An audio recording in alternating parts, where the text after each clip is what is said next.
Welcome back to Show Me What I've Been Missing. Yay. With Chris and Elizabeth, we're focusing on Sex in the City. Yes, this season we are Sex in the City. If you have been listening so far, we have discussed episode 1 and 2, and today we are discussing, episodes 3 of season 1. And I have to say that I enjoyed this episode simply because finally, my girl Charlotte got more than like two lines. It's a Charlotte episode. I was so excited. Like, she came in with some advice at the party. She had more, like, it was cool. She didn't just like have a little quip here and there, or like, complaining about some weird random thing that has nothing to do with what they're talking about. She's a person. She's a person. She gets to hang out with them more than once. Man, I was so relieved. Here's the thing. Also, too, I was excited because she had more than one scene. Out of the first 2 episodes, one scene, like 2 lines, and that was it. That's all we saw of Charlotte. Technically, I guess in the first episode she had more than one, but like, let's be honest, it wasn't that great. It's dicey at best. Yeah, it was. Yeah, I mean, that whole scene, she was getting like savagery put upon her, so I don't really count that. I feel bad for her. I wrote down, "This is the most Charlotte we've gotten. Hooray!" Yeah. And here's the thing, I remember her name now because all it took was more than 2 lines, and now it's in there. I'm like, that's Charlotte. Yeah. Damn, man, that was good. So this episode was very interesting. It was about the war between married people and single people. Yeah. And like how they interact with each other, and how married people, especially more specifically married women, see single women that are their friends, and like, for pointedly, how single or married women see their single women friends. And it was a cool mixture because we got like, again, we got the little montage of random couples, random characters in the show, like talking about how they view women, or view people who are single and married. And I seen, it's really cool because as a single person, I've actually, as a single man, have felt these kind of feelings coming from people who are like booed up. I always kind of feel like either they're trying to pull you into their bullshit, or they're always trying to set you up, or they're kind of keeping you at arm's length because it's like you remind them of like either a time of sadness or a time of like great fun, and they don't want to see that because they're married now and this is their life, and they don't want to have any kind of influence on them. None of my fucking couple friends have tried to set me up with anyone, really, and I'm pretty mad about it. So really calling y'all out on the podcast right here, right now. Yeah, if you're listening, look, single people like to be set. We do. Listen, here's the thing. And that's my thing too. Here's my thing that always kind of upsets me is like when I have been single around couples and like they try to set me up, I always get a little offended because they claim to know me, but then the person that they set me up with is like not even close to anybody that I would be with. It's like they just feel like, oh, this person's single and desperate, and this person's single and desperate. Yeah. Let's just see what happens. Like they don't actually like make it. Like they don't actually like make it a point to really set you up with somebody that you might actually like. Case in point, in this episode. Yeah, I was gonna say the guy they put her with, he's like obsessed with getting married. Okay, no, it's like in this case, in this point episode, with sorry, I can't think of her name right now. Carrie or Charlotte? Carrie, thank you. Yeah. Carrie sitting. She like tries out the guy who's like basically set up. He's like trying to get married, like he's trying to be on like the fast track to marriage. Yeah. And she, it doesn't work out for her, but she tries to set him up with Charlotte, and Charlotte's like, nah, I'm good. Yes. So that's like case in point right there. It's like, it's like just somebody being like, okay, you're single, you're desperate, they're desperate. Let's see what happens. Let's just put them in the bag and shake things up and see how the spices spread on it. Like, yeah. I love that metaphor. That's amazing. Yeah, because Charlotte, as they say, we get to know about her, she desperately wants to get married, like very much so. She does. She definitely is ready to be married. Yeah. But again, just because you're ready to be married or just because you're ready to be in a relationship, it doesn't mean that your standard, I can't say standards, doesn't mean that you like just you're settling for whoever comes along. Like you still have your requirements or your preferences, you know what I mean? But like that's the thing about married couples. They've been or married or just couples in general, they've been with each other and been in this like perceived bliss for however long that like they just forget that like, oh yeah, people actually like have to like each other for shit to work out. We're like, people aren't just like, because if we all just shacked up with whomever, like then there would be no single people in the world. You know what I mean? Yeah. Like we'd all just be like, in couples. So that's always a funny thing that I see in couples, which is really cool. It's because I like they want to quote unquote figure you out so that you can, which is a weirdly, humans love categories. Yes, we do. Categorizing things, and so that makes a certain amount of anthropological, biological sense that it's like, my friend is single, everyone else I know is couples. How friend exist? How friend? How are you here? How are you? Friend how are you not? Yeah. How are you not? Yeah. Yeah. No, that was a funny thing with Miranda. Like her boss just assumed because. Yeah. And also, so let me go back. Let me go back to that thought because that whole bit with Miranda and the boss thinking that she was, or her friend, her coworker and boss thinking she was because she'd been single for so long. Side note: H. John Benjamin with hair, didn't even know that existed. That was him. I didn't even know he was in this episode. He was the H. John Benjamin. That is Archer with hair. Yes. He didn't even sound like Archer. Didn't even sound like from Archer. Bob's Burgers. Exactly. Oh my God! But it was definitely him. Talk about watching this with fresh eyes. I've seen this episode like 5 million times. Yeah. I've never noticed that was him. It's the hair. Are you sure it's him? It's the hair. That's why I never, because when I discovered H. John Benjamin, it was him with. I've never seen him with hair. He's always been like always balder. Oh my God! So when I saw it, I was like, oh, okay. I guess at some point he did have hair. That's insane. Right? Oh, bless your fresh eyes for. Oh yeah. Showing me the way. Yeah, I didn't recognize the voice at first, but then like that second time when he was like, we came behind Miranda, was like talking over her shoulder and like trying to introduce her to Sid. I was like, holy shit. Yeah, it's right there at IMDb. Oh my God. Right there, baby. God.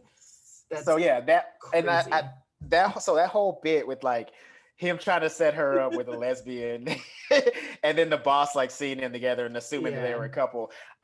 Here's why I love that bit so much. It's two things. It's such a age old bit. Like that's so 90s. That's so like it's early so 2000s. Dated. Yeah, it's because like, oh, you've been single for a long time, so clearly you're gay. Oh, I know. It's so bad. It's really bad when you think about it. It really is.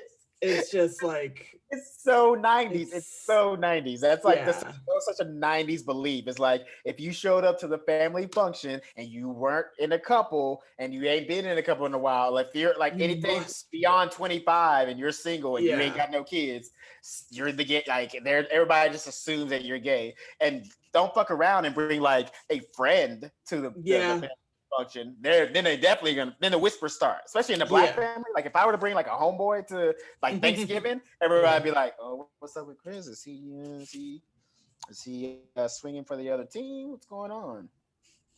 Oh man. It's serious. Well, it's funny even that like that Happiest season movie that just came out. The one half of the couple is pretending she's not gay when she goes home, but brings her friend home, and they just they don't assume anything, but it's just like it's it's sort of the reverse, but it's just interesting that like it's still a thing now. That's the truth though, but that's how we know like that's the updated version. It's like now nobody assumes and then like you can like fly under the radar. That's like the updated version of that bit, which is it's always fun to venture into that because like me being in my 30s and I come home for family functions and I don't have any kids or like I haven't been married or even divorced. And my parents they still don't understand the fact that I still feel like I don't want kids or don't want to be married, and they're just like, what's wrong with him?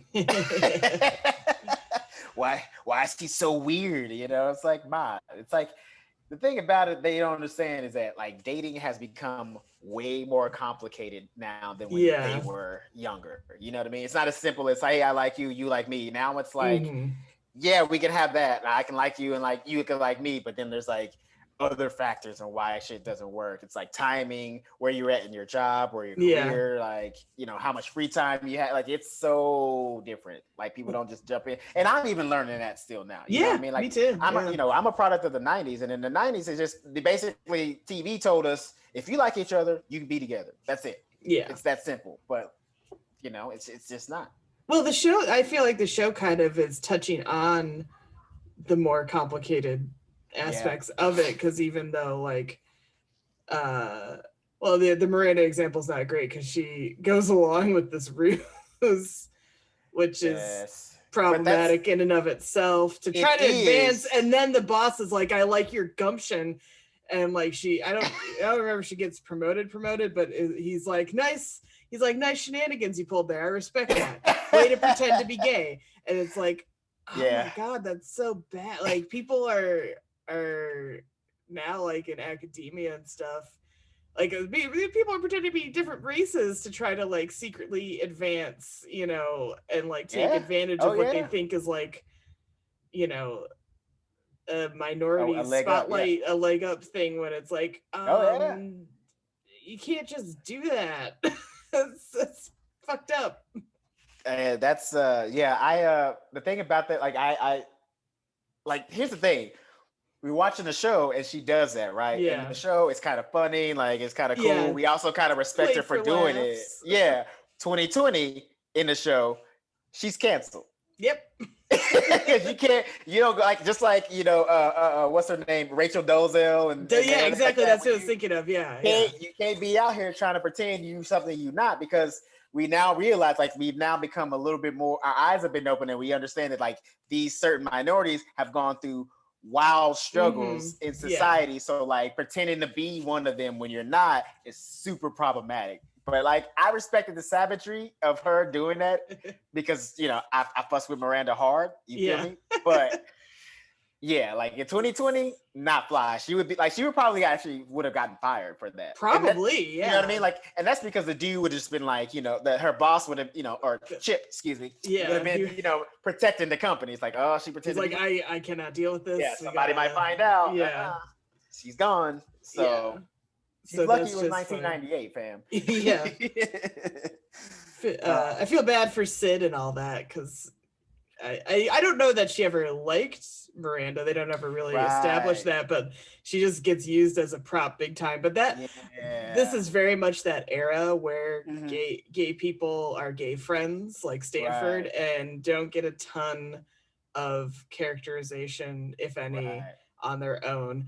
Stanford will get a little bit here and there, but he is firmly in gay BFF territory, and like only there as a Carrie sounding board. He doesn't get, much of a plot or interior life.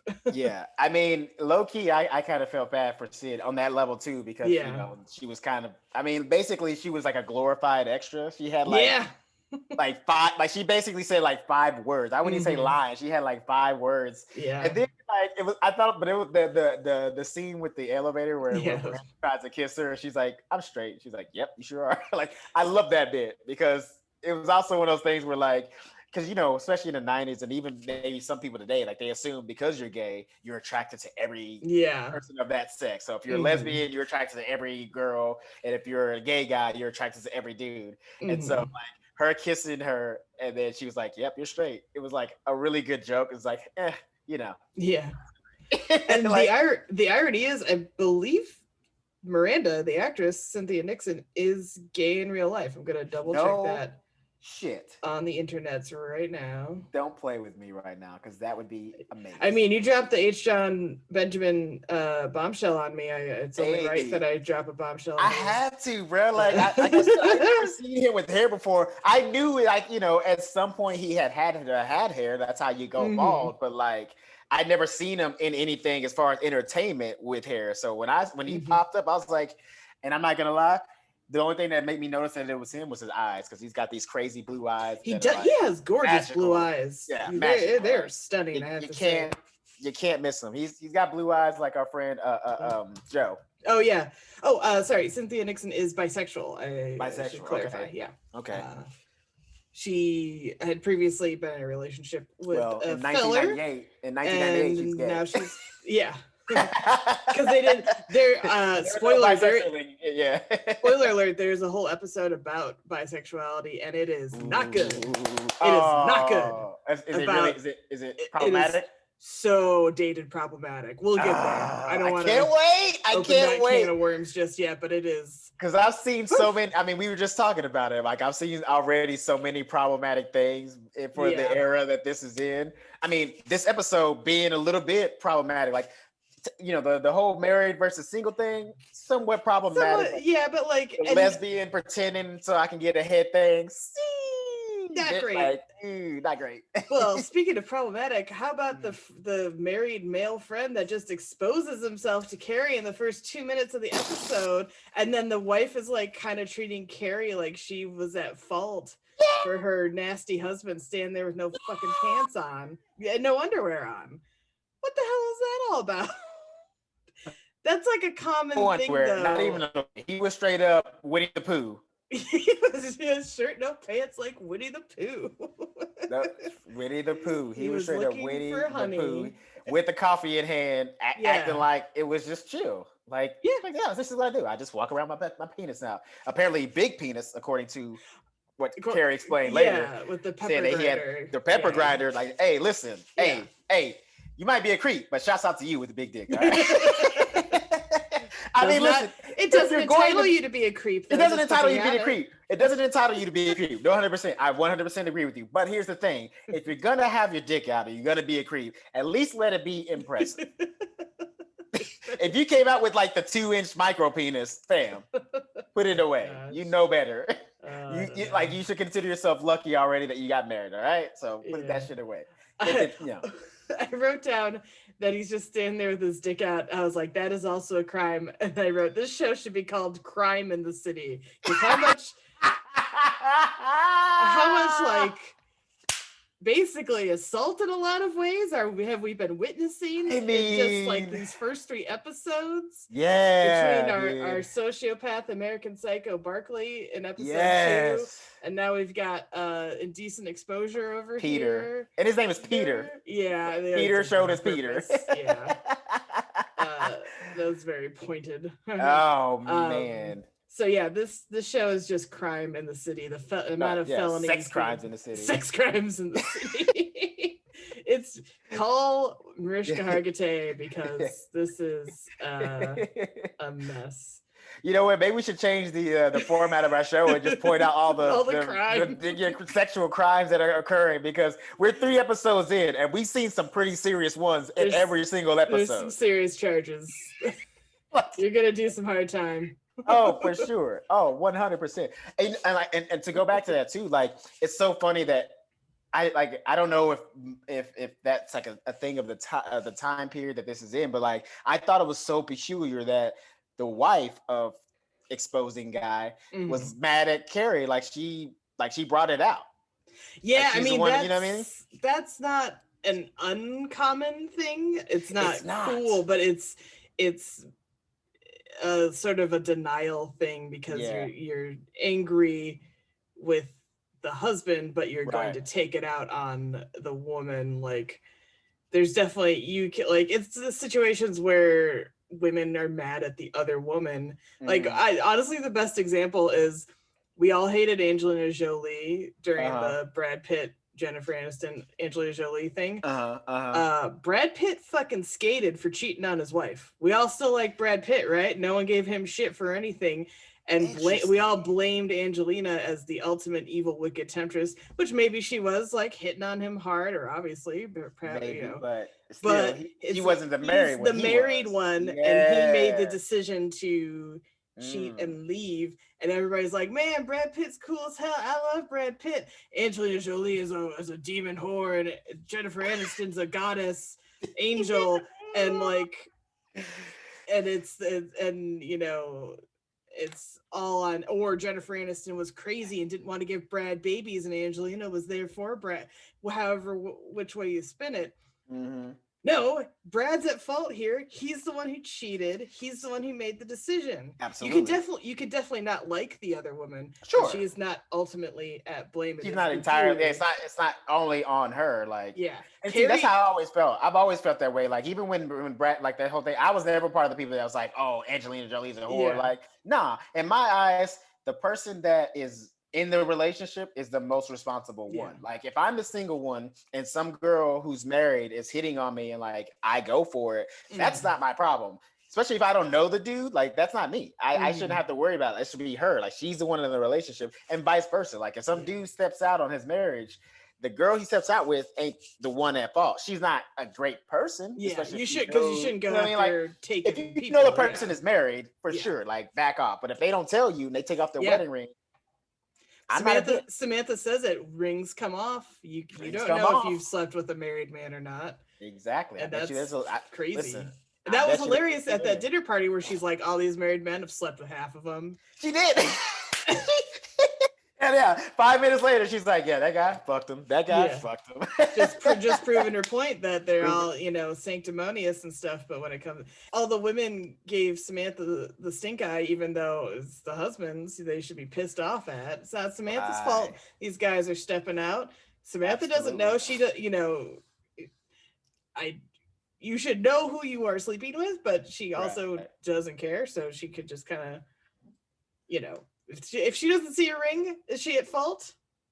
Well, the thing about it is too, like I was thinking about that too, when she was in the kitchen and the guy was like giving her stock advice, and shit like that. And then her wife, his wife comes up and she's like, "I need you for something right now." And of course, the guy being like, that's such a typical guy thing, like big completely oblivious to like what's going on between the two women, like not even seeing the looks. You're just like, "Oh, it's nice talking to you. Okay, I'm gonna go back to the party now."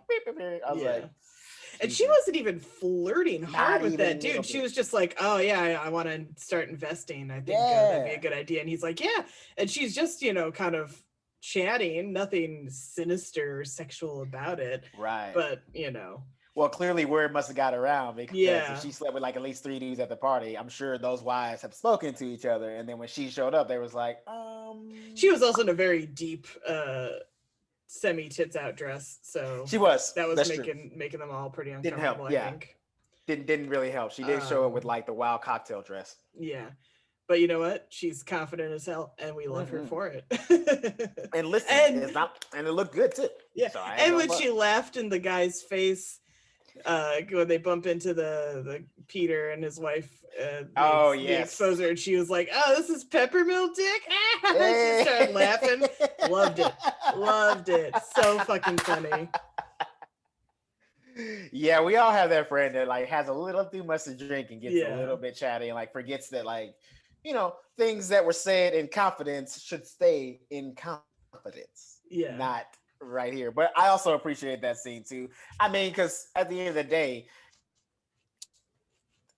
like it wasn't like super weird. It's not like he had a tiny dick. Although if I was a guy and like someone said my name and then the girl immediately started laughing, the first thing I'm thinking is like, you're like, like my heart would sink for a second, but then when she was like, "Oh, Peppermill dick," then I'd be like, "Okay, cool." He'd be like, "That is correct, ma'am." Yes, that is absolutely correct. That's exactly the size of my penis. You're right. Even if it's not, it is. It is.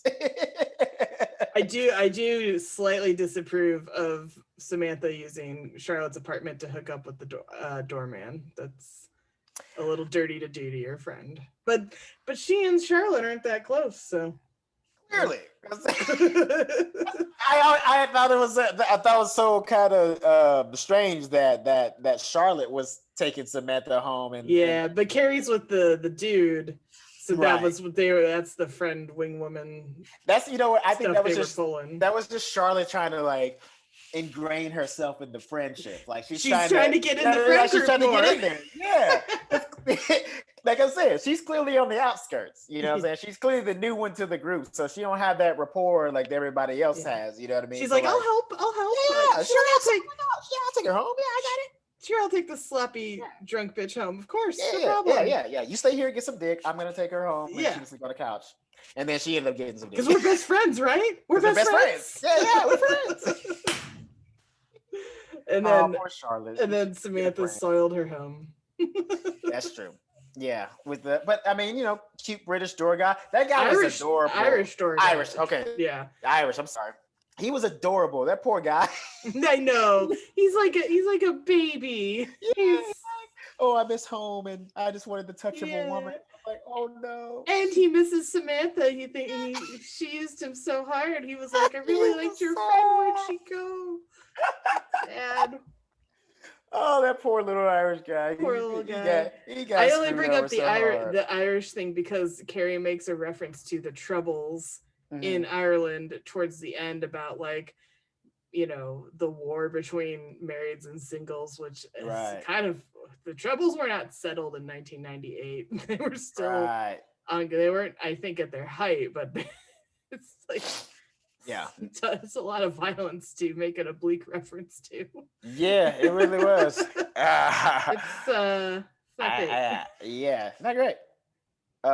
I don't know if I've experienced this. Maybe I have and just didn't notice it. But do you ever? I wrote down poor single you looks because like she was Miranda was talking about that at the lunch table. She was saying like she was tired of seeing couples look at her like, oh, poor you're single, you're desperate, you're lonely. Have you ever felt that? Have you got those looks from couples that not you've been around? Exactly, but I've sort of felt left out. The 3 notorious occasions. One, a prom limo in high school. I was the only one who wasn't coupled up, and so on the way back, everybody was making out, and I was just stuck in the limo by myself. Not very fun. 2, I went to the Magic Castle with a bunch of couples, and at one point someone said, oh, let's do a prom pose, and I quietly went, no, because I didn't have anybody to prom pose with. And then also in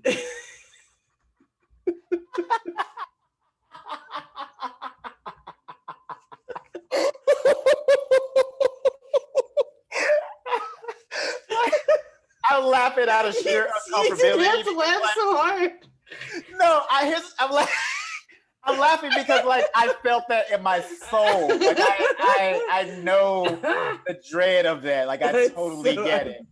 It's so funny. And then they have those small theaters, and so however many couples filled up one row, they all sat in a row, and I sat in the row behind them by myself.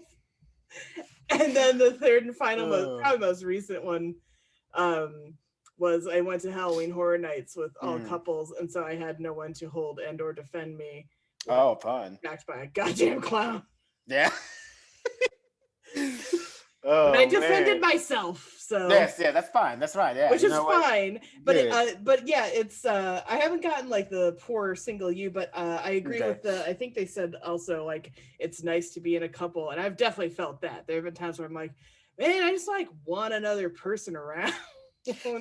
Yeah. Like, look, I don't need, like, of course, ultimately, like, we don't need, like, people who are single, it's like, you don't necessarily need to be with somebody, but it is nice to have somebody, even if it's like a casual thing, even if it's like, hey, we just like hang out every now and then, or like, it's like somebody you can just like flirt with, or like, if you have any kind of like, like affectionate energy to pass on, like you kind of just want to, do that. So like I also want someone to just do some shit for me. I'm really tired of doing everything by myself. Yeah. It's like, that's like kind of one of those things where like I've gotten lucky. Like most of the women I've ever dated, like will do little things like cook for me. That's nice. That little thing, like if there's no other reason to be in the couple, it's like somebody that would cook for you. That's nice. Like I don't have to worry about dinner tonight. Yeah, my big thing is like, I want someone to do my fucking dishes. I am so tired of doing dishes. God damn it. Or carry some shit for me. I have to haul things up from my car all by myself all the time. And I'm so tired of it. I would like a gentleman caller to haul up the fucking tub of cat litter for once instead of me doing it. I totally get that. And like, so that's my thing. It's like, like just because we're single doesn't mean like we don't want to be like people, because that's kind of the nomenclature of today. It's like if you're single, it's like it's not looked at, in the 90s, early 2000s, it was kind of looked down upon. But like now, if you're single, you're like this, super strong, independent person, and like everybody worships you for it. But then like the second you want to be with somebody, everybody just assumes that like, like what happened? Like, what'd you do? Like, you're the strong, independent person. Like, why are you so desperate? In a couple? Yeah, why are you so desperate? All of a sudden, it's like, nah, dude. Like, everybody needs somebody, no matter how independent you are. We all need a little something. You know what I mean? Yeah. Unless you want to become a full-on hermit. Right. Yeah. Like, I can buy like 60 cats and just live in my house if you want me to. Like, I could do that. I want to be my mom keeps joking that she wants to be a hermit on an English estate, because sometimes they just had hermits and I'm like, I want to do that, but like later in life. Right. Can I do that when I'm like 70 and like my wife has passed or whatever? Yeah, like I'm not ready for that just yet. But yeah, like it's funny that it has to be, especially in the show, it was like you couldn't just be a couple, you had to be married. Like you couldn't be a long-term couple, because they asked Carrie if she's the marrying type, and she's like, I don't know. And I think, you can be a couple forever and ever if you want, without having to be married. If it's good enough for Kurt Russell and Goldie Hawn.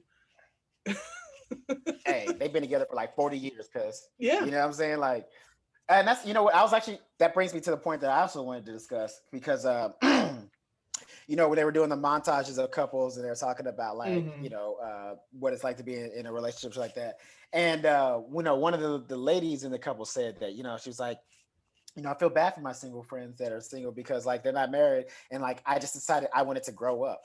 Yeah, I didn't like that line. That's ridiculous, because there are plenty of immature married people. Just because you're married does not mean you're right. Also, mature. Being married is not the next step of adulthood. I'm sorry. Exactly. Like, that doesn't make you an adult. What makes you an adult is taking care of your responsibilities and being in debt because you're taking care of your responsibilities. Exactly. That's an adult, motherfucker. Like, not just putting a ring on your finger and having a ceremony. Like I always, when I hear people talk like that, because sometimes I beat myself up. I'm like, well, you know what? Like, maybe I am immature because like I'm in my 30s and I'm not married yet, and like maybe I haven't like grown up. But it's like, that's not what like.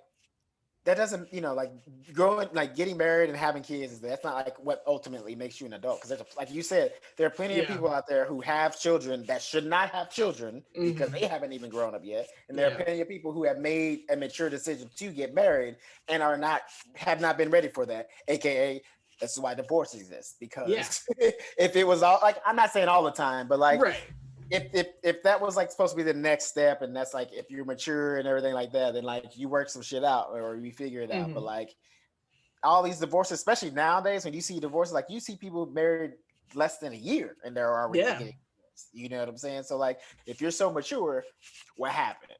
Right. You know what I'm saying? Yeah. But then again, divorce is a mature decision, so it's hard to really, Yeah, it's not easy, but it can be the right thing for people. Let's see. I liked there was the little fashion metaphor about being with the marrying guy, about the DKNY dress, which DKNY is very, kind of office friendly. Okay. I think. That's kind of what I'm thinking. I meant to Google DKNY before we started. Okay. I ran out of time. That reference, I have to talk about that because I need to ask you this because I feel like low key, I just kind of went through the same thing with somebody I was dating. Like she was trying me on for a size. Yeah, like we were dating for a couple weeks. Everything seemed to be going good, and then all of a sudden she was just like, "Hey, I think we should just be friends." And she said that it had nothing to do with me. It was just like where she is in life, which usually when they say it's not you, it's me, that's usually bullshit. I don't know if it's true or not. I'm not here to speculate. But like, I just felt that it hit me a little hard because I was like, well, she just tried. Like when she said that, she's like, he's like a DKNY dress. I'm just trying it on. You don't need you're trying it on. I was like, was I being tried on? Like, do women really do that? Do they just like go out with a guy just to see, like, even if you're not really attracted to him, it's just like, let's see what happens here. I mean, in like a first date sense, but I probably wouldn't like personally. I've been on multiple first dates off of like dating apps and been like, nah. But I don't think that's not even trying on. That's like window shopping. I think trying on is if you were with them for a longer length of time. Right. She was with them because they dated for like a couple of weeks, right? Which also hurt my heart because I was like, oh my God, this is me. Oh no. I was like, I literally just did I get somebody tried me on and she was like, nah, I don't fit. And I'm like, yeah. You're identifying with all the dudes in the show. That's why. This episode, listen, for the recent events in my life, this episode was pretty close. Like it hit me a little hard. I was like, You're like, first of all, how dare you? Yeah. It's like, I don't know. Like, and no offense, and please don't take this as a negative, but like that just seemed like a very woman thing to do because like I don't know any guys that have like just gone out with a girl just because it's like to see what it's like, and then like I don't know. Like I said, this is me personally. Like with all the guys that I've been around and stuff like that. Usually, if they like a girl or like date her or whatever, or like if it's a girl that they don't really like, it's usually just like sex a couple times and then they leave. So I mean, I guess that's our version of trying it out. But I think so. I don't know. Like, we don't. I think that's like, equivalent. Yeah, like that could be equivalent. I don't know, like because like for me, typically a guy won't. At least from what I've seen, as far as my experience and like my guy friends, like they won't continuously go out with the girl or take a girl out if they're just trying her out. Like they would go like you said, one date, like date one, maybe two, and then after that we're like, nah, we cool. You know what I mean? So I don't know. I just thought that was a very interesting thing. Here's a good question from the show.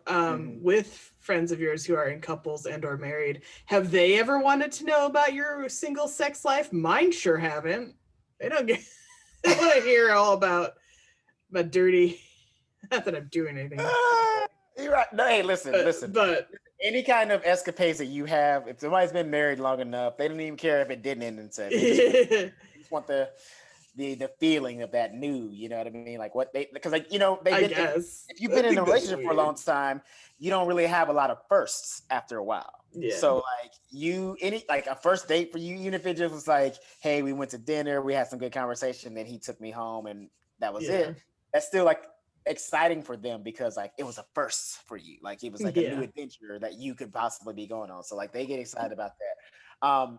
Personally, I like my guy friends, whatever, like we'll talk about dates or stuff like that. But like typically when they're with if their significant other is around, they don't want to hear none of that. Yeah. Because, the wifey or the girlfriend usually gets a little bit uncomfortable hearing single friends. I don't know what it's like for women because y'all probably tell stories a little bit less graphic than we do, but like sure. Yeah. We keep it we keep it PG all the time. I'm not saying no. I'm not saying all the time. Like, probably for the most part, like guys, we just like, so I was. Every story ends with he put a glass slipper on my foot and away we went. Message received. I got it. Yeah, so that's my experience. Like usually if I'm around like a couple and I'm telling a story, it's usually like just to the guy. And if his girlfriend or wife is around, I usually don't really tell any stories because they don't seem too comfortable with it. They usually want to keep that away from their men because they don't want them out there. Yeah. Although that point stuck with me too with the like married friends feeling threatened by your single friends.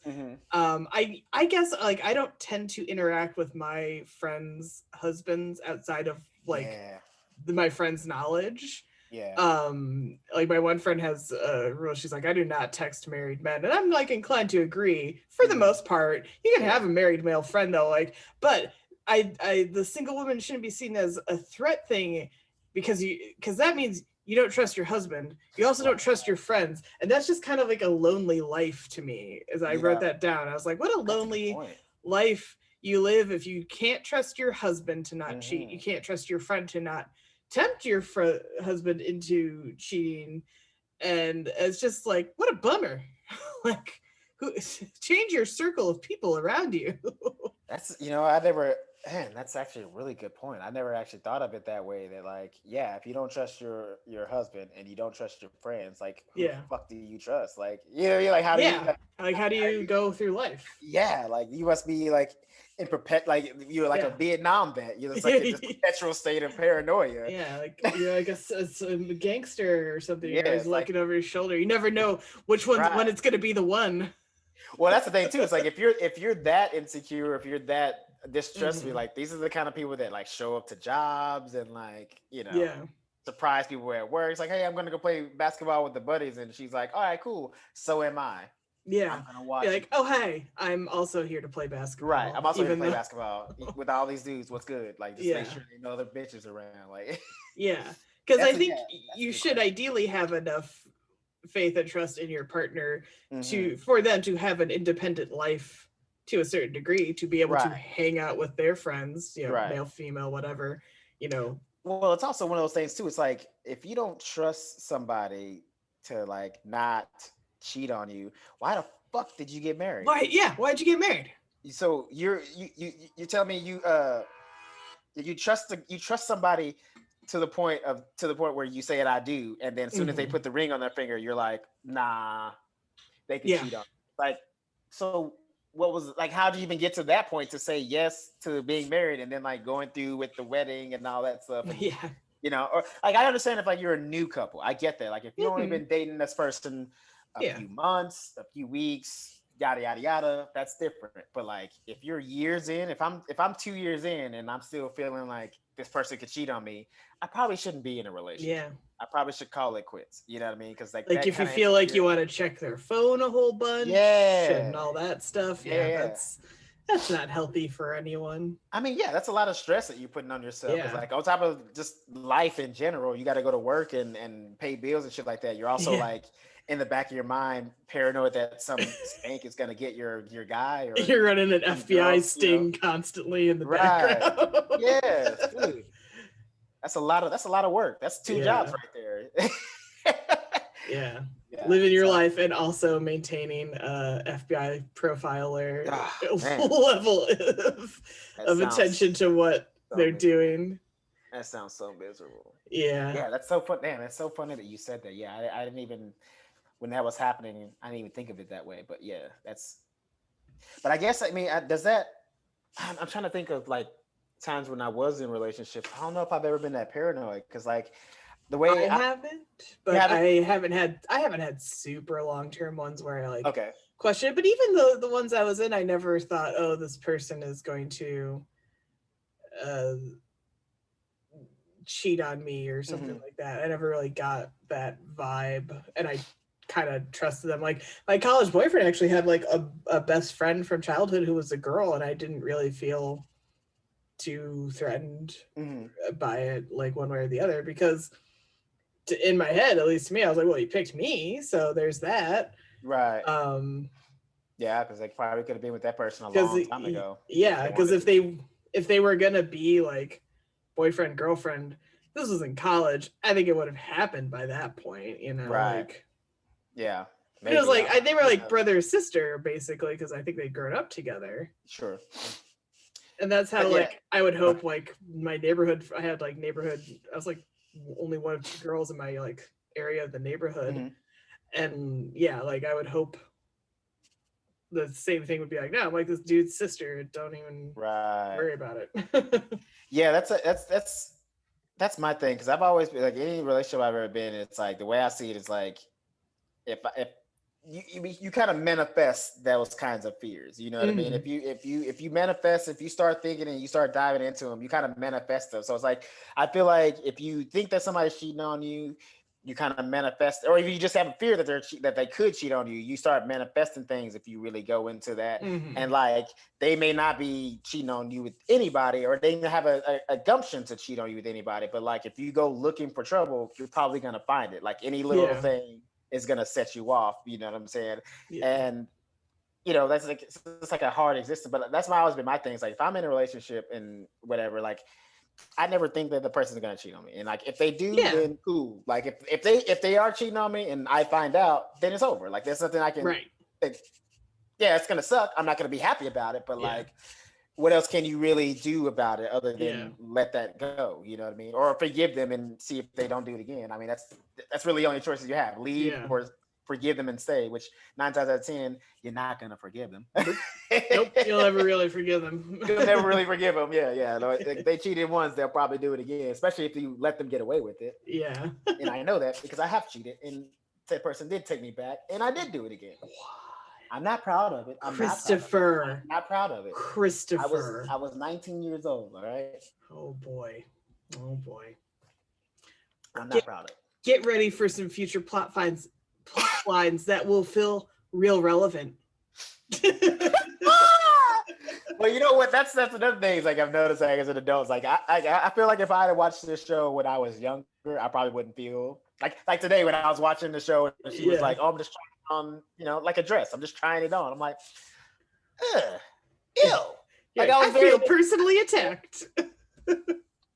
No, I was just saying, like when she said that, I was just like so offended. I was like, ew, that is an awful thing to do to a human being. Like, you don't try someone on. Like, that's not something you do. Like, I feel like, okay, if you're attracted to somebody and you go out on one date and like you still are on the fence about them, then let it go.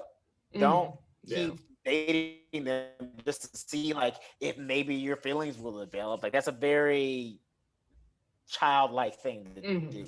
Or certainly don't drag it out forever. Like, don't keep doing it. Like, if you're unsure. But I feel like I've felt pretty decisively like I've known on some of these first dates where I'm like, oh no, we're not gonna move forward here. Close to it because it's recent events in my life, so maybe like that's why I feel so strongly about it. But like that's just that line just irked me. I didn't like it at all, and I shouldn't, because there's been some problematic things that men have said in this show, and like it's hard. So I'm trying to be a little bit more open-minded, but that line just got me.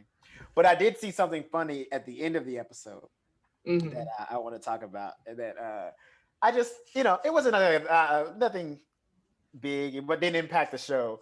But, so end of the show, Carrie's single again, everybody's single again, going to the movies to see each other. And I don't know if you noticed, but the two big movies that were plastered up was Godzilla and Quest for Camelot. I was like, I couldn't tell what the animated one was.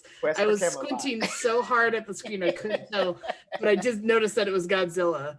And I couldn't stop laughing because I couldn't either. My mom took me and my friends to Godzilla because she thought it was gonna be super fun and a huge, big, exciting thing. Like, to this day, that was 20 plus years ago. And she's like, I just feel so bad.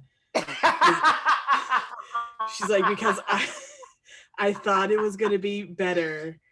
And you kids are so excited. She's like, I sprang for the cups because like I brought a bunch of friends and stuff. She's like, sprang for those cups, and it was just not it was just not a very good movie. And you guys were so quiet and bored by the end. All right, you know what? Guilty confession. I actually like the movie. I think it's fun. It is like, there's a lot of plot holes. There's a lot of ridiculousness in it. I will admit, of course, but I'm also a fan of the Fast and Furious franchise. So I can't sit there and talk shit about this movie when I enjoyed it. I did. Matthew Broderick was fun in it. It was a fun idea. They tried. It's also nostalgia for me because this was a time, back in the 90s when when a big movie came out, it was a big advertising push. There was like McDonald's, Burger King, Wendy's, anybody that had a kids menu had toys for, Godzilla. They had special cups. There was like special toys that you could buy at Kmart. You know what I'm saying? Like there was a huge product push. So like a lot of that movie that like I enjoyed, like when I watch it now as an adult, it's just that nostalgia of like big action movies of the 90s where like it was just pushed, like like Men in Black. When Men in Black came out, it was products everywhere. Like you couldn't turn your head. I mean, literally Will Smith made a song that was basically a commercial for Men in Black. You know what I mean? Like, the movie. It's just the plot. He literally he just tells you to plot the movie. Like you didn't have to go see the movie. He basically tells you what happened. Then me and Tommy Lee Jones share some seats together. Men in Black. By aliens, Men in Black. So that's why I actually like the movie. So when I saw that little poster, I was like, "Oh shit, 1998 was good." Like, right? And that's her husband's movie. That's Sarah Jessica Parker and Matthew Broderick are married, and that's right. That's her husband's movie. So I can only assume that they were going to go see Godzilla and not Quest for Camelot. Before we call it out, one more thing I wanted to talk about. Donating eggs. They asked the gay couple who asked Carrie if she wanted to donate eggs. Two things. One, have you ever considered it? And two, was that insulting? I for like a hot minute, because you can get good money for donating them. But I never really looked into it. Because it's a complicated procedure. It's not just like going in, you gotta inject hormones and all this stuff. I have looked into freezing my own for my own personal use. Hopefully one day, maybe. And then I'm torn. I don't think it's insulting. I think it's nice that someone wants your genetic material. Sure. I guess the sudden nature of the question is maybe a little off-putting. Well, the reason why I asked if it's insulting is because of the context of this episode. It's like all these couples who are looking at single people as like these poor little, rejected children. And so to me, them asking like for her to donate eggs just seemed like, well, you're not going to use them. Like, nobody wants you. You're disgusting. People don't want you. How about you just give those eggs to us since you're clearly not going to have kids because you're a disgusting poor in the city. In the context of the That's episode, why I'm asking if it is that was insulting. Okay. Yeah. Because in the context. Yeah. Because like they were like, hey, because like dude was like, hey, haven't seen you in a while. I used to be straight. Now I'm gay. Also, give me your eggs because you're not using them. Yeah, because the implication that they'll just get dusty and go unused. They're just going to waste in your body. Like clearly you're not going to have kids anytime soon. So why don't you just give it to us? Because the whole treating women as incubators. Although they weren't going to use her, they were going to have somebody else be a surrogate. Sure. But I that's also I think kind of the attitude of the era too, because now it's very like acceptable and I've had friends who had kids via surrogate and stuff like that. It was both their own DNA, but people and gay couples often are like, oh, we'd love to have someone's egg, or we have the egg, we'd like your sperm. I think it's at the time it was definitely seen as like a weird request and probably a little insulting, especially the way it was presented in the thing. Now it's almost like an honor to be asked. It's like an honor. It's like, you want my body to hold your kid? Or you want my some of my DNA, whether you're a man or a woman. You want my egg, you want my sperm. Well, hell cool. I just wanted to know because like you said, I hear it's very lucrative. I actually had a friend of mine who donated her eggs twice to the same couple. Oh wow. They already had a kid, and then I guess they liked whatever she was putting out. So she donated so she's not the surrogate, she just donated her eggs. Right. But they paid her quite a bit of money. I think the first procedure they paid for everything, and then on top of that paid her like 10 G's, and then I guess since they're coming back for the second time, now they're paying her 25. Oh wow. Yeah, the only downside, and it can be a big one, is that women have a finite amount of eggs. Right. So if you're comfortable with that, then do whatever you want, but it's just but that's what a doctor is for, to explain all that and go into that detail and be like, you only have so many. Are you sure you want to donate? That kind of thing. So there's always a process. And when she told me about the process, I was like, man, are you sure? Because she told me about the first time, and I was like, and like you said, it's like hormones and all this other shit. I was like, man, all these doctors. I was like, man, you might as well just have the baby yourself.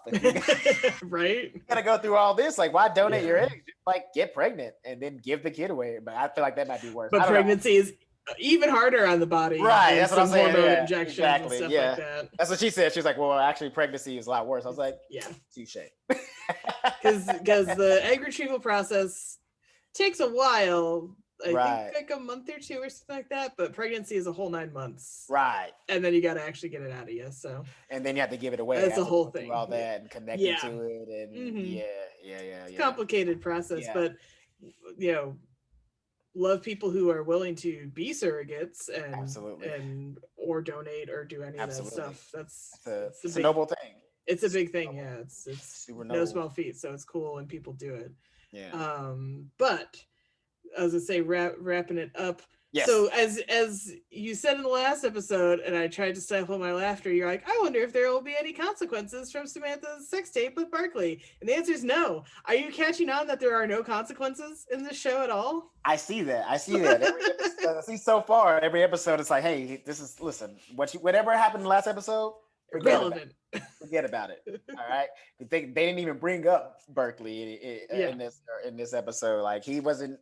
Which they should, because if they brought him up, they should be like, hey, we should probably like get charges put on him. Like, if they brought him up, it should have been like, yeah, no, I have to go to the trial and testify on Tuesday. You have to be a character witness. I have to give evidence, in the deposition. Absolutely. I've been subpoenaed about Barkley.